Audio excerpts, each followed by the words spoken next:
तो हाँ दोस्तों, मैं फिर आ गया हूँ आपको एक नया वीडियो लेकर इसके सामने। आपको मैं हमेशा कहूँगा कि आप पार्ट 1 से देखें, लेक्चर 1 से देखें। ये 23वां, 24वां, 25वां पार्ट है। अब आपका ख़त्म पे होने वाला मॉडर्न हिस्ट्री, और ये हिस्ट्री डिस्ट्री का है। मणिकांत सर के द्वारा पढ़ाया गया है। ये क्लास नोट्स 2022 तक के मुद्दे उठाए गए हैं हिस्ट्री में। मणिकांत सर बहुत अच्छे टीचर हैं, आप उनके बारे में सर्च कर सकते हो।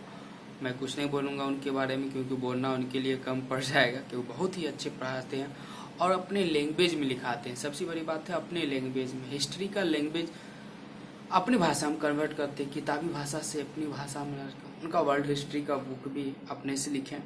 तो मैं ज़्यादा कुछ नहीं कहूँगा, मैं यही कहूँगा कि आपको अगर हिस्ट्री का नोट्स चाहिए तो आप घर बैठे ही क्लास नोट्स तैयार कर सकते हो, बिल्कुल फ्री में, कोई चार्ज नहीं लगेगा।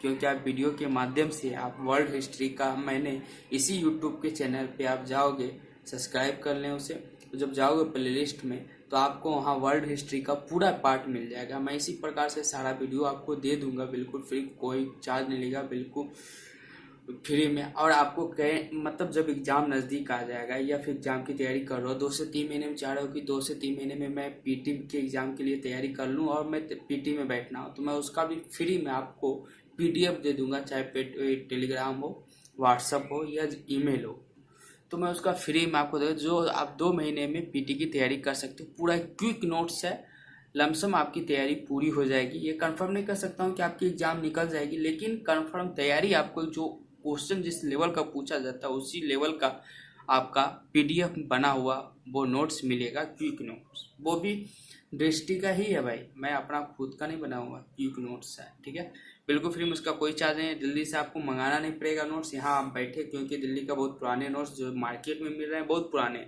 आप खरीदोगे ठगा जाओगे, पैसे ज़्यादा लगेंगे, कोरियर से मांगोगे ज़्यादा चार्ज लगेंगे। इससे अच्छा है कि घर बैठे क्यों ना हम लिख लूँ, और कॉपी का क्लास नोट्स पे लिखूंगा तो उसका बात ही अलग होता है। चलिए मैं फिर आ जाता हूँ अपने टॉपिक पे। स्वराष्ट्र एवं अपरिवर्तनवादी का विवाद। मैंने यहाँ तक आपको नोट कराया था, गांधी जी के द्वारा अचानक वापस इस आंदोलन को लिए जाने में युवाओं में निराश हो गया था, और सहयोग आंदोलन का ना वापस लिया था, और सहयोग आंदोलन यहाँ तक आपने नोट किया होगा। जो छात्र कंटिन्यू होंगे, जो नए छात्र हैं उनसे मैं कहूँगा कि सब्सक्राइब कर लो, और मैं आपको इसी तरह का वीडियो यूपीएससी की तैयारी करने वाले और पीसीएस के लिए। गांधी जी ने और सहयोग आंदोलन वापस ले लिया, ब्रिटिश ने भी फिर भी उनकी गिरफ्तारी मार्च 2022 में कर डाली। गांधी जी का मंच से हटते ही उसके अंदर विवाद शुरू हो गया। हटते ही विवाद शुरू हो गया। एक तरफ जहां चित्तरंजन दास, मोतीलाल नेहरू और विट्ठल भाई पटेल जैसे नेता संवैधानिक रूप में और सहयोग आंदोलन को जारी रखना चाहते थे और विधानमंडल में प्रवेश करना चाहते थे, यह समूह स्वराजिस्ट कहलाया। दूसरी तरफ वल्लभ भाई पटेल, डॉक्टर राजेंद्र प्रसाद और चक्रवर्ती राजगोपालाचारी जैसे नेता उनके इस कदम का विरोध कर रहे थे। वे अपरिवर्तनवादी कहलाए। इन दोनों का विवाद इतना जोर पकड़ने लगा कि कांग्रेस फूट के कगार पर आ गई, टूटने के कगार पर आ गई थी, फूट के कगार।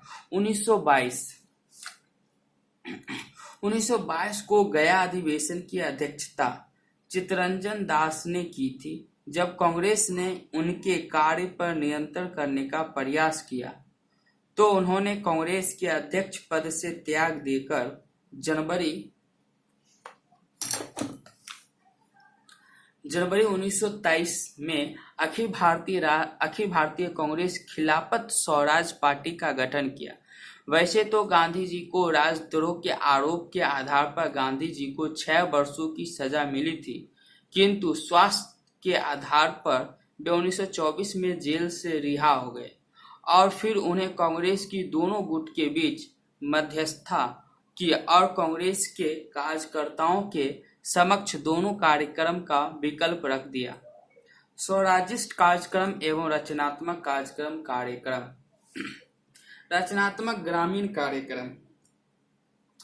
1924 में गांधी जी रचनात्मक कार्यक्रम में लग गए थे। ऊपरी सतह पर दिखने पर रचनात्मक ग्रामीण कार्यक्रम उपयोगी नहीं लगता, लेकिन इसका दूरगामी प्रभाव काफी व्यापक था। इस कारण कांग्रेस के जनाधार का विस्तार हुआ। यही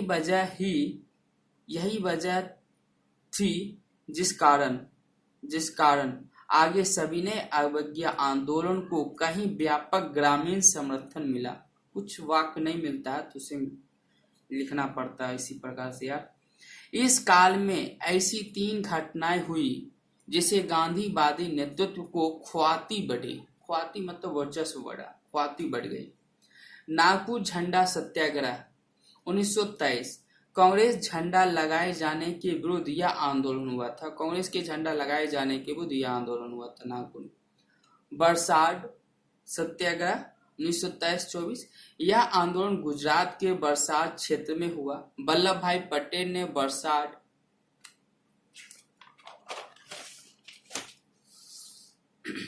के लोगों पर अत्यधिक पुलिस कर लगाए जाने के विरोध में यह आंदोलन चलाया। बैकुम 1924 से 25। केरल में बैकुम नामक स्थान पर गांधी जी के द्वारा एक सत्याग्रह आंदोलन का नेतृत्व किया गया। यह आंदोलन एक निम्न जाति इजवा जाति के पक्ष में थी, जिस मंदिर के सड़क पर चढ़ने से रोका गया था। मंदिर के सड़क जो था उस पर चढ़ने से रोका गया था। स्वराजिस्ट आंदोलन। इस आंदोलन का संगठन चित्तरंजन दास, मोतीलाल नेहरू और विठल भाई पटेल जैसे नेताओं के अंतर्गत हुआ था। इस पार्टी का उद्देश्य चुनावी राजनीति से विधानमंडल में प्रवेश करना और फिर सरकार की कार्यवाही को अंदर से ध्वस्त करना था। 1923-26 तक सक्रिय रहे। उपलब्धियां। उन्होंने असहयोग आंदोलन वापस लिए जाने के कारण भारतीय जनता की निराशा की मन स्थिति को दूर करने का प्रयास किया तथा रणनीति में नई गतिशीलता लाने की कोशिश की। उन्हें आरंभ में चुनावी सफलता भी मिली। उदाहरण के लिए मध्य प्रांत के विधानमंडल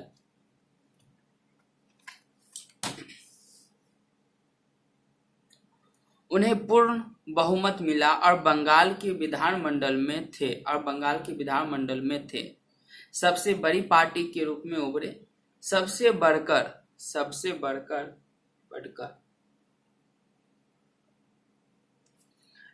बढ़कर केंद्रीय विधानमंडल में उन्हें 1/3 सीटें मिली और ये अध्यक्ष के पद पर विठल भाई पटेल को चयन करवाने में सफल रहे। 3. इस चुनावी रणनीति के माध्यम से पंडित जवाहरलाल नेहरू और सुभाष चंद्र बोस जैसे नेता को प्रशिक्षण मिला। सीमाएं। विधानमंडल की कार्यवाही में वे अधिक अड़ंगा नहीं लगा सके, बल्कि द्वैध शासन के अंतर्गत निर्वाचित सरकार को बहुत कम शक्ति दी गई। उनकी पूरी राजनीति हिंदू मुस्लिम एकता पर आधारित थी, परंतु संप्रदायवाद का उभार आ गया था। 1925 में चित्तरंजन दास की आकस्मिक मृत्यु हो गई तो फिर मोतीलाल नेहरू ने भी स्वराष्ट्र कार्यक्रम छोड़ दिया। साइमन कमीशन बहिष्कार 1928। साइमन कमीशन के गठन की घोषणा 1927 में की गई। इसका गठन 1919 के अधिनियम और द्वैध शासन 1919 है भाई, 1929 नहीं, 1919 के अधिनियम से द्वैध शासन आया था। 1919 के अधिनियम और द्वैध शासन के प्रशिक्षण के लिए हुआ था, परंतु भारतीय राष्ट्रवादियों के निम्नलिखित आधार पर इसका विरोध किया। 1919 और साइमन कमीशन का गठन।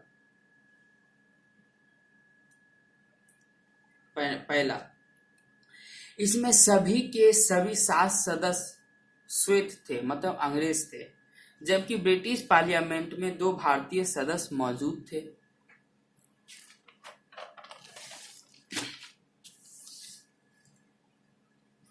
लॉर्ड एसपी सिन्हा और डॉक्टर सकलतवाला,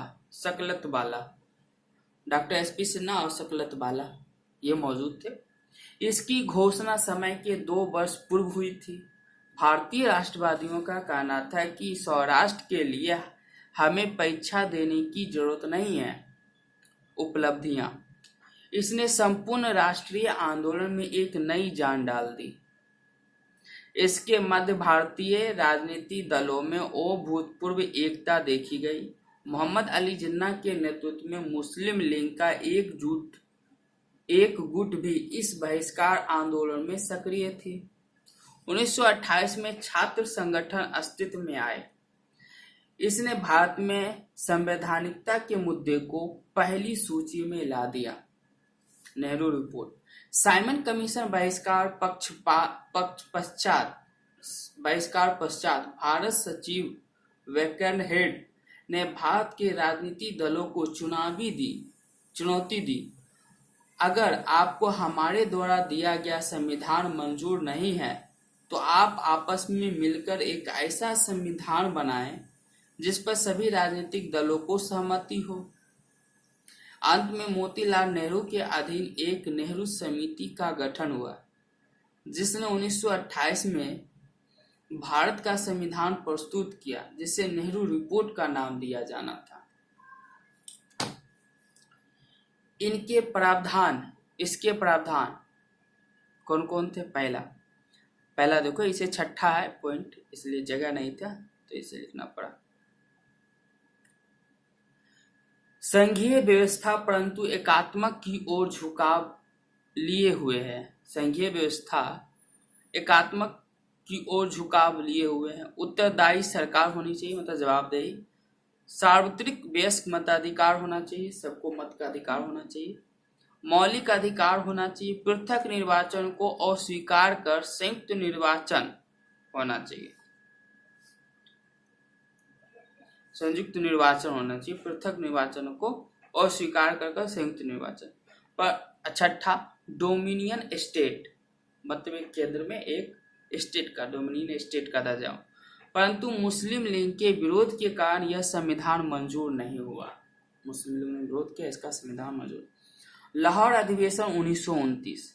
नेहरू रिपोर्ट के समय ही पंडित जवाहरलाल नेहरू और सुभाष चंद्र बोस के दबाव पर यह प्रावधान लाया गया था कि 1 वर्ष में सरकार डोमिनियन स्टेट की मंजूरी नहीं देती है तो फिर कांग्रेस पूर्ण स्वराज की प्रस्ताव पारित करेगी।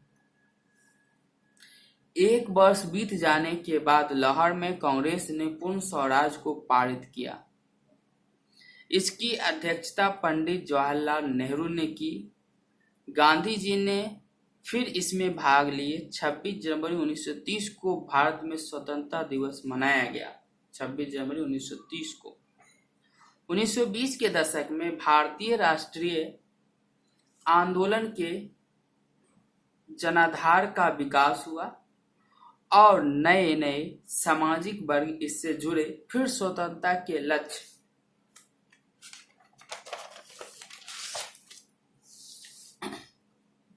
लक्ष्य में परिवर्तन आया। किसान आंदोलन।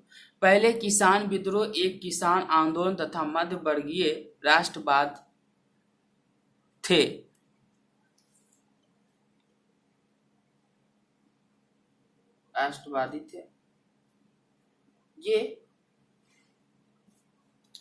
ये दोनों अलग अलग धाराओं में बंटकर काम करती थी। एक किसान विद्रोह किसान आंदोलन और मध्यवर्गीय राष्ट्रवादी थे। ये दोनों अलग अलग धाराओं में बंटकर काम करती थी, परंतु इस काल में किसान आंदोलन भी राष्ट्रीय आंदोलन की मुख्य धारा से जुड़ने लगा। इसके निम्नलिखित कारण थे। प्रथम, विश्व युद्ध से लौटे हुए सैनिकों के द्वारा किसानों को नया आत्मविश्वास प्राप्त हुआ। महत्वपूर्ण योगदान देखिए इसके। बेदखली रोको आंदोलन 1920 की संयुक्त प्रांत के प्रतापगढ़ में बाबा रामचंद्र के नेतृत्व में यह आंदोलन हुआ था। बेदखली रोको आंदोलन। एका आंदोलन 1921-22 में एका आंदोलन उत्तर पश्चिमी संयुक्त प्रांत में मदारी पासी के नेतृत्व में घटित हुआ था। मपला विद्रोह 1921 मालाबार तट पर जमींदारों के विरुद्ध यह विद्रोह घटित हुआ था। आगे इस पर सांप्रदायिक रंग चढ़ गया। बारदौली सत्याग्रह आंदोलन। बारदौली सत्याग्रह 1928 में वल्लभ भाई पटेल के नेतृत्व में गुजरात के बारदौली तहसील में हुआ था, आंदोलन हुआ था। बारदौली की महिलाएं ने उन्हें सरदार की उपाधि दी थी।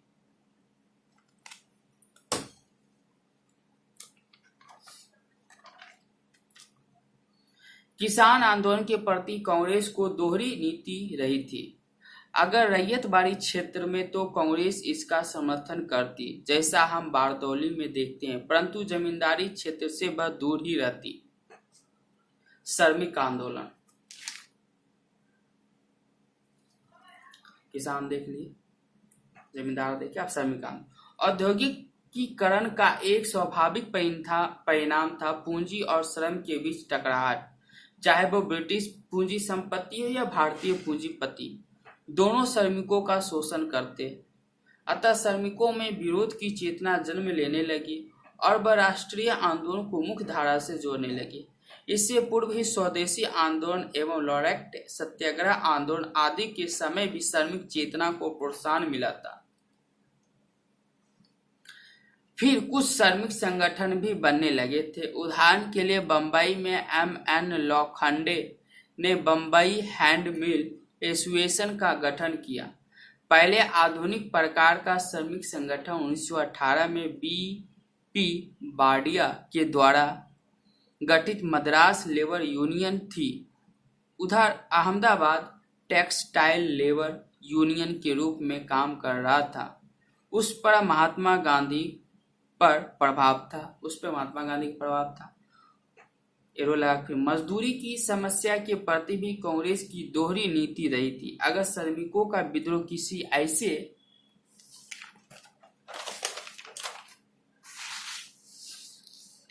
किसी ऐसे उद्योग में होता तो ब्रिटिश पूंजी के नियंत्रण में होता, तब वे उनका समर्थन करते, किंतु अगर कोई उद्योग भारतीय पूंजीपति के नियंत्रण में होता तो वे समर्थन करने से पीछे हट जाते, क्योंकि उन्हें यह डर होता है कि इससे भारतीय पूंजीवाद पिछड़ जाता। परंतु 1920 में कांग्रेस नेताओं की भी सक्रियता देखी गई। लाला लाजपत राय ने घोषित किया कि पूंजीवाद और साम्राज्यवाद दोनों जुड़वे भाई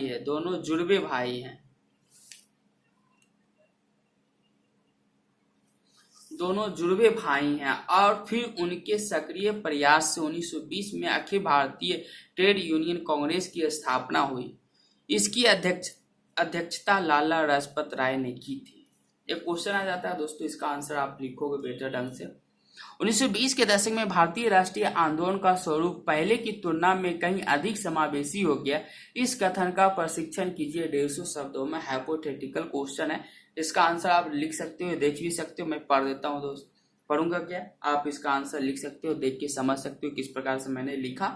मैं आपको अब अगले टॉपिक पे मैं आपको ये बताऊंगा भारतीय राष्ट्रीय आंदोलन 1920 और 1920 से 29 तक का कार्य, जिसमें निम्न जाति के लोग शामिल होंगे। 1920 से 29 तो दिखाएंगे आपको ये टॉपिक, इस पे आप ध्यान रखेंगे दोस्तों। इस वीडियो को ज़्यादा से ज़्यादा आप लाइक करें, सब्सक्राइब करें और शेयर करें, ज़्यादा से ज़्यादा लोगों तक पहुंचाने की कोशिश करें दोस्तों। ये है निम्न जाति का आंदोलन। डॉक्टर अम्बेडकर के बारे में पढ़ेंगे, अम्बेडकर जाति के शोषण के समाधान के रूप में। डॉक्टर अम्बेडकर दलित वर्ग से थे। ये सारे टॉपिक हैं, 1 2 3। महिलाओं की जागृति देखेंगे, किस प्रकार जागृति होगी, ठीक है। गांधी की अहिंसा नीति से आश्वासन मिल रहा था। फिर देशी रियासत की जनता में जागृति, युवाओं की सक्रियता देखेंगे, युवाओं की सक्रियता। तो मैं इस वीडियो का मैं यहीं तक रखने देता हूँ। मैं आपको ये टॉपिक कल कराऊंगा, आप नोट कर लें। हेडिंग में भारतीय राष्ट्रीय आंदोलन 1920। ज़्यादा से ज़्यादा दोस्तों इस वीडियो को लाइक, सब्सक्राइब और शेयर करें। जय हिंद, जय भारत।